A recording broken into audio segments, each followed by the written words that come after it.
আমের এই সিজনে যদি ঠান্ডা ঠান্ডা একটা আমের শরবত পান করুন, তাহলে এই আমের শরবতটি আপনাকে যেমন রিফ্রেশিং একটা ভাইব দিবে, তেমনি এটা আপনার পেটের জন্য অনেক উপকারী। প্রচুর পরিমাণে ভিটামিন সিতে ভরপুর এই আমের শরবতটি আপনার মন প্রাণ কলিজা একদম ঠান্ডা করবে, তেমনি শরীরে পুষ্টিও যোগাবে। আসসালামু আলাইকুম, welcome to purple cooking and craft. এই আমগুলো আমাদের নিজেদের গাছের আম। তো আমি এখানে 3টা আম পেড়ে নিয়ে আসলাম।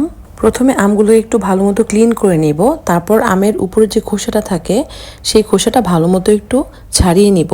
উপরে যে সবুজ সবুজ অংশটা থাকে সেটাও ভালো মতো একটু ছাড়িয়ে নিব। তো আমি সবগুলো আম ভালো মতো খোসা ছাড়িয়ে নেওয়ার পরে আমি আবার হালকা করে একটু ধুয়ে নিলাম। এখন আমি এগুলোকে পিস পিস করে কেটে নিব। যেহেতু এই আমের আটি হয়ে গিয়েছিল, তো আমি সাবধানে আটি বাদে বাকি যে অংশটা থাকে অংশ ভালো মতো কেটে নিলাম। এখন আমি এগুলোকে ছোট ছোট অংশে ভাগ করে নিব। এক এক করে আমি 3টা আমি কেটে নিলাম। তো এই তো আমার সবগুলো আম কাটা হয়ে গেল। এখন আমি এগুলাকে ভালো মতো সিদ্ধ করে নিব। আমি একটা ফ্রাই প্যানে এই কেটে রাখা আমগুলো দিয়ে দিলাম, আর এখানে 2 কাপ পানি দিয়ে দিব।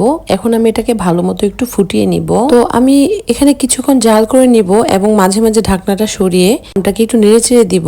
তো আমি কিন্তু এখানে কোনো লবণ বা কোনো কিছু অ্যাড করিনি। তো আমটা সিদ্ধ হতে যতক্ষণ সময় দরকার ঠিক ততটুকু সময় আপনারা আমটা সিদ্ধ করে নেবেন।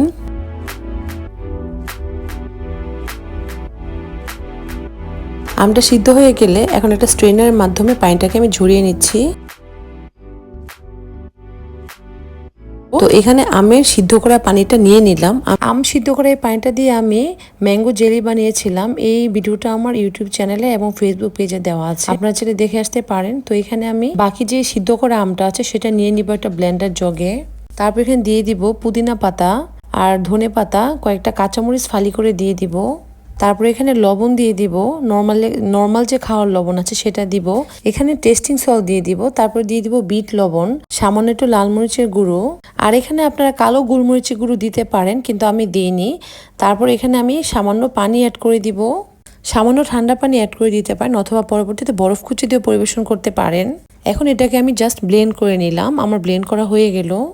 একটা গ্লাসে আমি সামান্য লাল মরিচের গুঁড়ো ছড়িয়ে দিচ্ছি। গ্লাসের উপরের সাইডটাতে একটু লেবুর রস লাগিয়ে দিবেন। তারপর এটাকে গোলমরিচের গুঁড়োর উপরে দিয়ে ভালো করে কোট করে নেবেন, তাহলে এটা খুব সুন্দর মতো গ্লাসের সাথে সেট হয়ে যাবে। তারপর আমি এখানে শরবতটা ঢেলে দিলাম, আর ডেকোরেশনের জন্য পরে একটু পুদিনা পাতা দিয়ে দিলাম, এটা অপশনাল।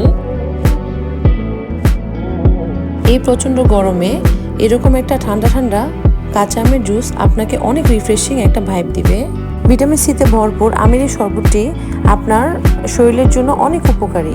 তো কেমন লাগলো আমার এই আমপানা বা আমের শরবতটি? যদি আমার ভিডিওটা ভালো লাগে তাহলে একটা লাইক করে দিন, আমার ইউটিউব চ্যানেলটাকে সাবস্ক্রাইব করে দিবেন। সবাই ভালো থাকবেন। আল্লাহ হাফেজ।